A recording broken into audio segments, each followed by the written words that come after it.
your focus should be on, I want to make sure that first of all, the people that are within my business, I feel like they're included, feel like they belong and psychologically safe. So I think the opportunities are being missed for making more money, but also from creating new ideas and creating new concepts. If you're working with people that look and sound from the same background as you, you're not learning anything. You're not learning about new cultures, you're not learning about new religion, new ideas.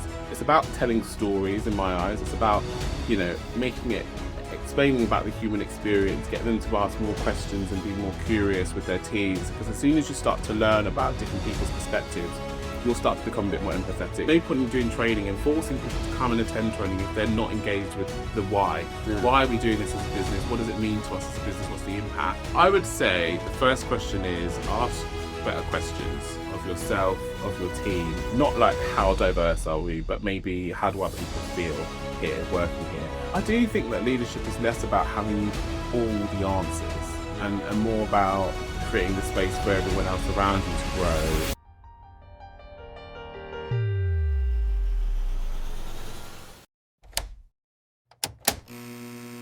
The voices you know, Timothy, Tracy, and Joe on the show. From front of house to chefs on the line, every voice can shape the future each time. Every voice can shape. Olajide, welcome to Talking Hospitality. Thank you so much for coming. Thank you for having me. I'm so glad to be invited. Yeah, it's very exciting. Invited, strongly recommended. Yeah, by just about everyone. I was summoned. We didn't even have this scheduled in, you just appeared. So yeah, because you're very prolific in the EDI. Prolific, that's a big word. Yeah, okay. Don't ask me what it means. I just like using it. So that's my ex, and that's a story for another day. Right, okay. I was very disappointed. Can we ask one question? What is it? So you're very prolific in the EDI world. Yeah. Now EDI right now is being bandied around in the media, on socials. It's being used by politicians as either one to promote or one to hit somebody with a stick on. And yet we all seem to think we know what EDI is. We all have a sort of understanding, we believe. But when you actually ask somebody what EDI is, sometimes you get blank faces. So for our listeners that might be one of those blank faces, they know, they hear about it, they kind of got grasp of what is EDI?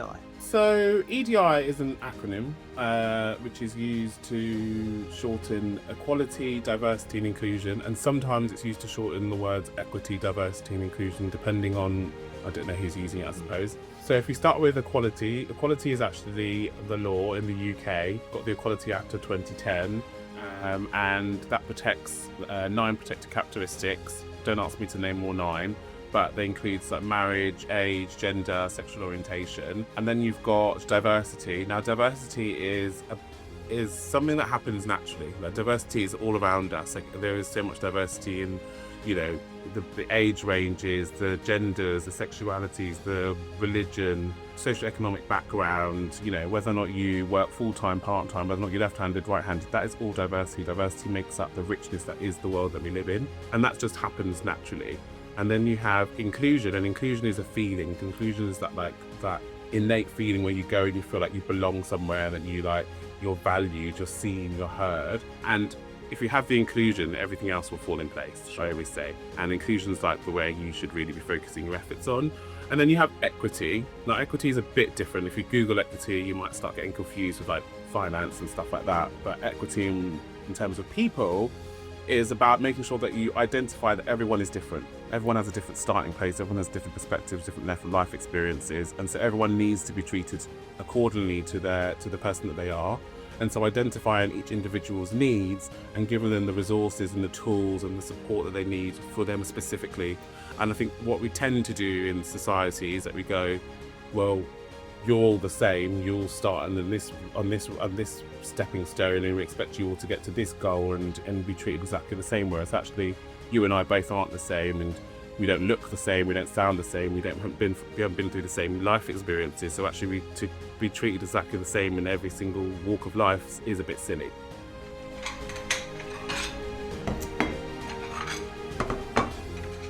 So it's kind of like balancing the books, really, isn't it, a little bit, for somebody who's disadvantaged to somebody who may have some privileges that other people don't have. Creating a level playing field. Creating a level, that is exactly. And if you look at the images, I don't use them as much anymore because I feel like they were overused like so much. But there's an image of like people looking over a fence watching a football game, and they all had a stepping stone to look over. But actually, there's one person that's shorter, there's one person that's taller, there's one person in a wheelchair. And actually, it's like, well, actually, to make sure that everyone's on the same playing field, you would make sure that equity was involved, so that the person that was shorter had, and they all could see over the fence. And that's just like creating that level playing field for everyone, but identifying that everyone's playing field is going to be, starting point is going to be slightly different. And it's quite easy, isn't it, to be in a bubble, because because everyone judges by their own perception. But I remember, and I can't remember the name of the village, and it was it's where Sports Direct is, New Kettering. I think there's a few of them. Ashfield. It's a massive big sports event. It's where the head office is. Right? It's just gone from me. And had it in my head about 5 seconds ago. Basically, you go through that town, and it's devastated. It's an ex-mining village. Right. It's just been devastated. It's been devastated for years. You know, it's still got numbers from the 80s when they're falling off the windows of the shops. Right. Yeah. And it's really, it's near Mansfield. Kids are playing in the streets and everything. We had a lot of Eastern Europeans working in the shop. And when the kids were being asked, well, why are you not applying for the jobs? Yeah. Right. They were saying, well, because all the Eastern Europeans have taken it. They're all taking our jobs. Well, right. Then we said, but have you ever applied? And they went, no. And the reason why they didn't apply is because they didn't believe that there was even an opportunity for them. So it's all very well people with, like, for example, in London, where we think you can get up and think, well, everyone's got an even playing field. These kids didn't have that until somebody pointed it out. That was the life. That is how they believe life to be. So while there's obviously all the other diversity stuff, even on a base level, you know, it's there. And this is how I understand it. It is that how you understand it as well. Like, to give these people an opportunity to maybe believe in themselves and give somebody an opportunity the same as you possibly can. I always use this example of like, when I started working in like the corporate world, I would say that, you know, when you get put on like a training program and everyone gets put on the same, like, I don't know, if you're going to be like a GM, everyone gets put on the same pathway. Because actually, if I have gone to school and had a really bad experience with the education system, and maybe I'm a little bit neurospicy, and then I put on the same program with you, who had a really great education, maybe went to private school, etc. We're gonna experience that training program or that pathway in very different ways. I may not get to the end because I may give up, so I might need extra support to make sure I get through the program, whereas you won't. Well, actually, what we tend to do is just everyone go on that pathway, and everyone just gets treated exactly the same, which, you know, I guess that's still legally, that's fine. But if we want to be going the extra mile and we want to be making sure that everyone's got the equal playing field or even the opportunity.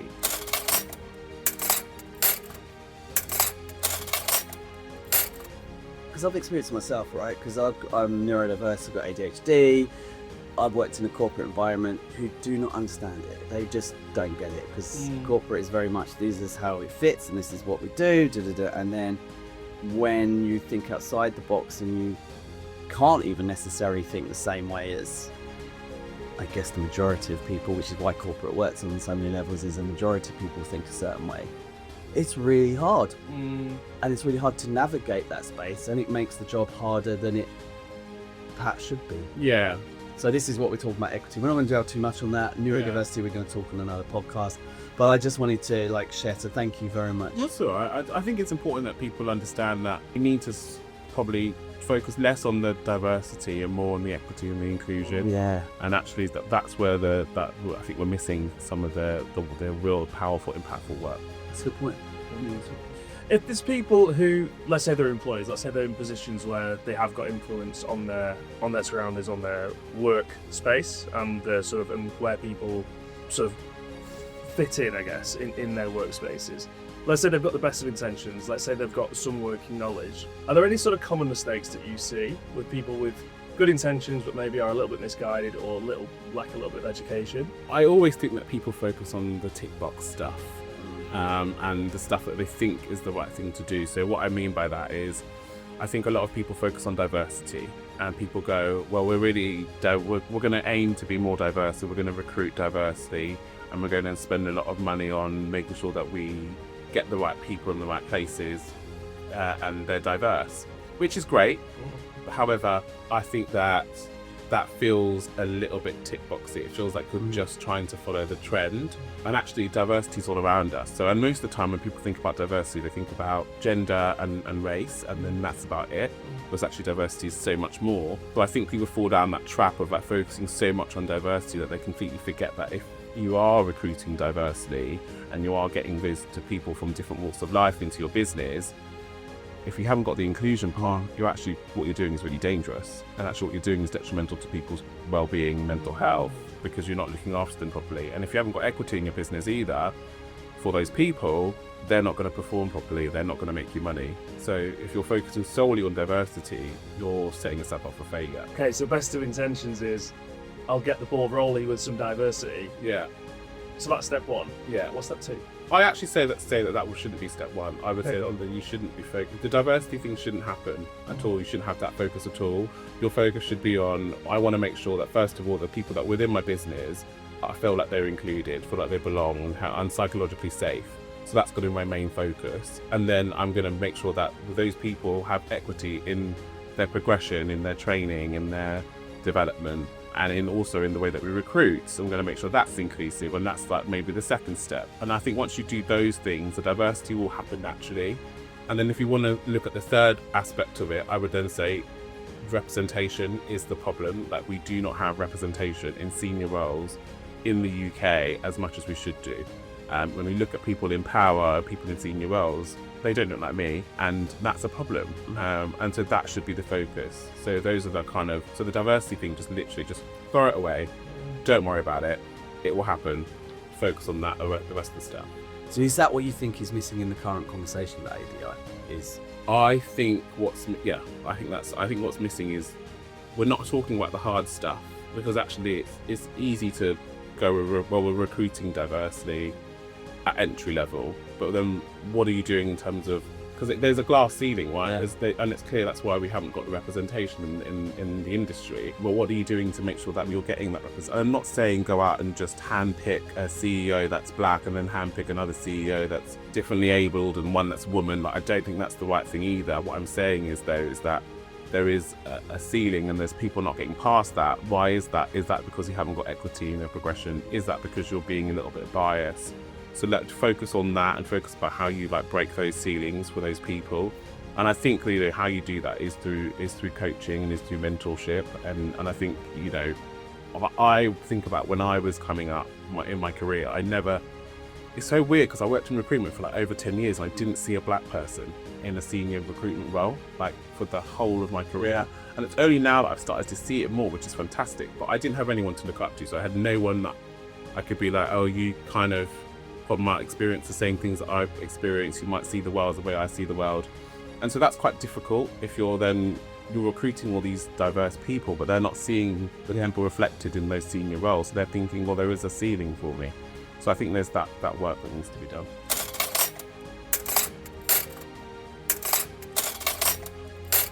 So in terms of overlooking, when you've looked at equity, diversity, inclusion, how do you think that impacts the wider business beyond just the people team? If your team feel like they're included and they belong and they have that sense of purpose and valued, then they're going to give the best service they possibly can. I remember when I worked years ago, I worked for TGI Fridays, and I remember I used to go into work and I used to feel so seen and so valued. And I don't think they generally did anything in that time, because it was it wasn't, diversity, inclusion wasn't a thing really in those days. But I think I just felt that. So then I made sure that every single guest that walked in the door had that same feeling that I felt. I wanted to make sure that they felt like they belonged. I wanted to make sure that they felt cared for and looked after. And I think that's why when I used to go into work, my mental health was really good. So if you're not doing that for your team aren't doing that for your guests aren't having the best guest experience. So I think that's number one. Number two, if you do the work properly, you're then able to attract a different set of people into your business. So whether that's guests or people, you are like within your teams, I think you're then opening the doors for, I don't know, different ideas, more creativity, or potentially attracting money from a different background that you haven't attracted before. I think, well, if you think about the Purple Pound, we don't do enough to attract, people with disabilities, because we, especially in hospitality, you shy away from it because it's going to cost the business money in the long run to try and change the design of restaurants. So like as soon as you start to think about things like that, you completely open the doors for like loads of other opportunities. So I think the opportunities are being missed for making more money, but also from creating new ideas and creating new concepts. Yeah, I think there's a point on here as well. What you said about TGI Fridays, because how I remember it, and it might be a little bit more rose tinted than I recall, but like where you said diversity can naturally happen if you do these other things. And actually, what I do remember is TGI Fridays embrace the differences of the people that work there. So the diversity kind of grew there. You had different people, when being out wasn't quite so celebrated, accepted. They were very obviously out and able to wear makeup and have nails, or I remember somebody disabled, disabled working for the company, and it just all enhanced that experience of it being a really cool place at that time. I think there's some allegations later on down the line, but that time when I was a young person, it was the first time where London would become to me later on. As I first experienced it. As a person working for an organisation that has diversity and where the team feel they're looked after, you generally are learning so much more as well about the world. But if you're working with people that look and sound from the same background as you, you're not learning anything. You're not learning about new cultures, not learning about new religion, new ideas.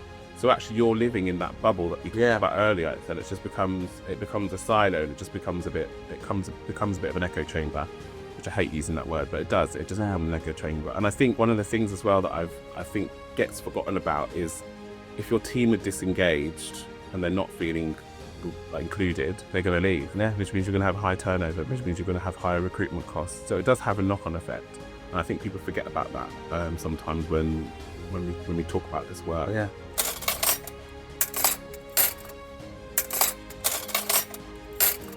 Yeah, it sounds like there's an attitude shift that needs to happen, right? Like we're talking about, it's not just about actionable, things that you can put in place, but actually, you got to want to be behind it. And I think there's a lot of decision makers certainly who maybe is showing a little bit of sort of fatigue around the subject. Oh God, yeah. Yeah. So what's something that leaders and teams can get excited about when they talk about EDI?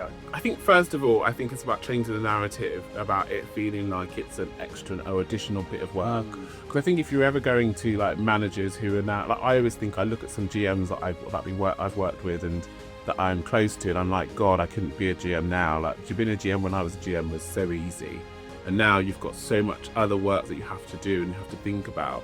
So however we can make it easier for them as managers to be able to thread this kind of EDI stuff into their everyday, that's the best way forward. And I think that could be done by making it human and it's about telling stories in my eyes. It's about, explaining about the human experience, getting them to ask more questions and be more curious with their teams. Because as soon as you start to learn about different people's perspectives, you'll start to become a bit more empathetic, you'll start to treat them a bit differently, your team will start to feel a bit more looked after, a bit more valued, a bit more cared for.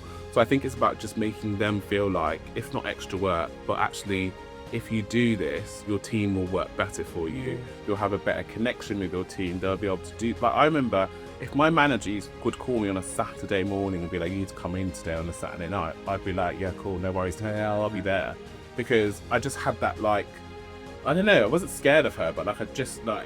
I just cared. So you just cared, right? You cared so much about the business and about that manager, and you just I don't know, I kind of sold my soul to the business, and I don't think we have that anymore. I don't think necessarily, and I don't know if that's healthy, but I definitely feel like because I knew that I respected her and respected the way I was treated, I would kind of give anything to make sure that she was happy and the business was happy. And I think we've lost that kind of connection with our team slightly. I think you're right, but I think it's to do with, certainly when I was younger working, it felt like you're part of genuinely part of a team or a community of people. No, so you didn't want to let your mates down. Yeah, well, that as well. Yeah. You know, and if somebody was sick and you need to cover their backside because You didn't want to double sick. Yeah. Yeah. Right. It's all part of that. And I think some of that is lost. Camaraderie. But I do think where some of the fatigue has come in is where people have started to use it like a tick box exercise because it's so cynical. Yeah. This is the problem. We must hire X amount of people for this role so that we can say we hired X amount of people for this role rather than whether they're right for the role or not. Now, and there's a place for stuff. Of course there is. I'm not disputing that. But when it becomes a no, it doesn't mean anything. It's just a number for somebody's stats. Yeah.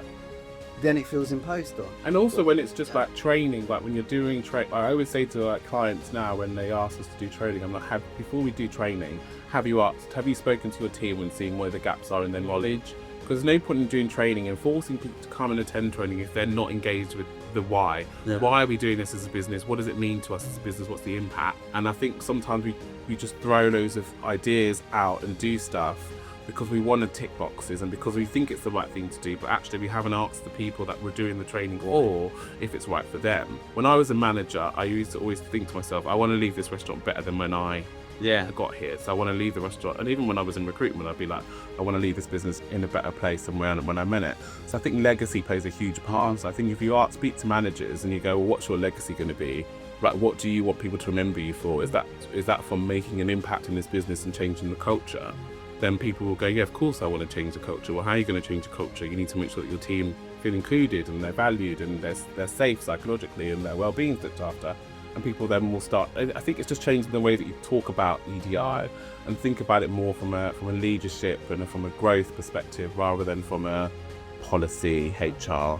With getting people to talk about their story, like you said, the human level, that's where I see change whenever I'm doing training and I get people to share something about themselves.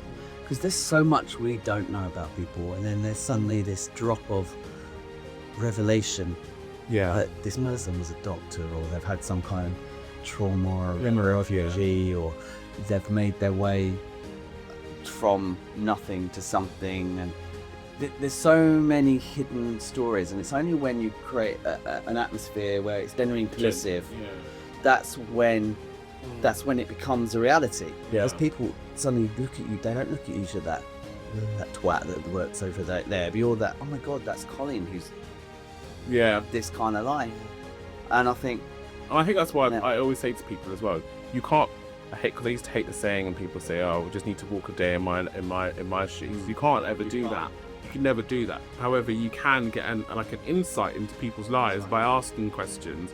So when you might come into work and actually you might be late, and I might be like, why are you late today? And you go, oh, because I've had to look after my mum because I'm a carer for my mother. And it's like, okay, cool. If I'd asked a lot of questions already, I'd already know that. Yeah. So I wouldn't ask that question, and I wouldn't put you in that position, and I wouldn't make you feel awkward because I'd already know that you're looking after your mum, you're a carer, you've got care responsibilities, so I'm not going to always ask those questions. I'm going to give you a little bit of leeway for that lateness.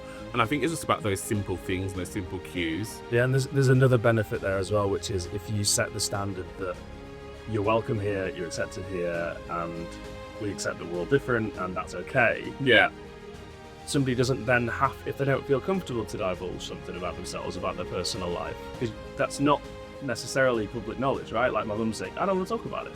Yeah. I don't want to tell every single one of my team members, and if I'm having an off day, or if I've got a neurodivergence that's not apparent to other people, I don't want to have to tell people that it's private. Yeah. And I should be able to be at work and have that held privately. Yeah. And have that confidence that this is okay for me. It's a good place to, Ideally, we don't know what these things are. We don't notice them. We don't care because it doesn't make any difference.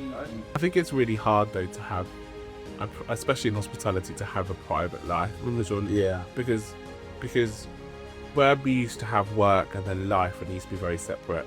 I think life and work is like very much ingrained in, and it's just one thing now. It's just life. There's no work-life balance thing. It's just we're just living.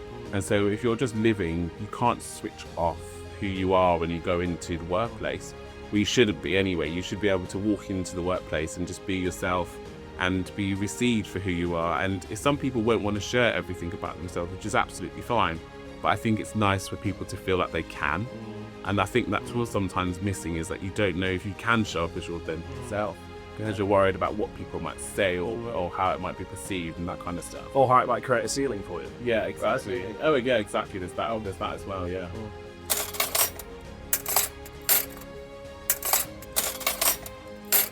So, anyway, putting the conversation together. Yeah. Right, so if you're an employee, we are going to ask about SISU in a minute, but SISU, putting the conversation together. So you're someone listening to this, you're a manager who totally believes that we could be more inclusive. Yeah. I need to understand equality, equity a little bit more. What could you do? How can they get in touch with you maybe? How can they start that process? I would say the first question is ask better questions of yourself, of your team. Not like how diverse are we, but maybe how do our people feel here, working here? If our team are going to talk about working here and what it feels like working here, what are they telling their friends? That's the first question. I think sometimes we do this work in silo at this like leadership level, and we forget that the teams are the ones that are going to be impacted the most, and we don't bring them on the journey and ask them how and what they want to see more of. So my first thing is always to just ask the team, speak to your team, get to know your team a bit more. And then, yeah, of course, contact me because we can support with that. But no, I think it's less about EDI, more about just talking about the people experience, which is where SISU comes in. It's because, you know, we're not just talking about EDI anymore. It's about the whole experience. It's about every point in which your employee, your team member, the touch point that they have within your business. How is that making them feel? And is that enjoyable? Is that safe? Has that got equity in it? And how do we make it better? And how do you ensure that people aren't just turning up to work surviving, but they are actually thriving? And that's our new tagline at SISU. We just basically say that all the time. Are your teams just surviving, or are they thriving?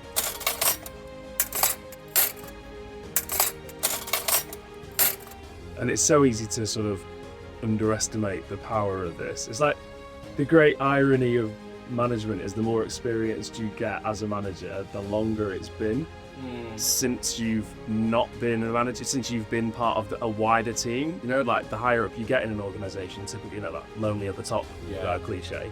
The higher up you get, the less peers you have. Yeah. Right. It is it's a pyramid, right? And as you get more and more experience, you forget like what it's like to not have control over those environments, right? I do think that leadership is less about having all the answers and more about creating the space for everyone else around you to grow and to nourish them and to learn from them as well. And I think where leadership has probably struggled with this work is that sometimes, and this is a very sweeping statement, but I think sometimes as leaders, if we don't know enough about the work ourselves, we then sometimes shy away from wanting to do the work within the business, because you're like, I don't know what this can is going to open. I don't know what's going to come out of it. I don't know what's going to come out and where it's going to lead us, and if we're going to get into trouble for certain things. And I remember speaking to a leader that I worked very closely with recently, and he was so open. He was like, I don't know anything about this stuff, really. And that's why I've come to you, because you're the expert. I want to learn alongside my team. And I think sometimes leaders feel like stupid that they don't know the answers before their team know the answers. But there is something really powerful about a leader taking down the armor and being authentic and being really vulnerable and going, I don't know the same way you don't know, so we're going to learn together, and I'm going to do my best to make sure that this place that we're working is the best for you. So you talked about this is SISU. SISU! This is SISU. Where, how do people get hold of you? So SISU is a people experience agency. We focus on growth, culture and well-being, and we are contactable via air pigeon. Like all the socials is This Is SISU, or you can contact me on LinkedIn or via email. If you search for SISU on all platforms, you'll be able to find us. And we're just, you know what, for us, it's more about start the conversation and see how we can support you. And if we can't support you, maybe you can do it all on your own, then that's absolutely fine. But it does start with a conversation. And sometimes it's just about spitballing ideas and seeing which one lands, and we're really good at spitballing. So we also have links on talkinghospitality.com, and of course you can look up Olajide on his guest profile on the website as well, so you can get hold of him that way. Olajide, thank you so much for joining us today. Very interesting. It's too short. That was so short. I was like, bloody hell, I've got so much more to say. Well, that's for a second, won't we? A huge thank you to our brand partners, Graphic Kitchen, for their continued support of Talking Hospitality. Graphic Kitchen bring creative storytelling to life, helping hospitality brands stand out in a crowded market. We're proud to have them on board.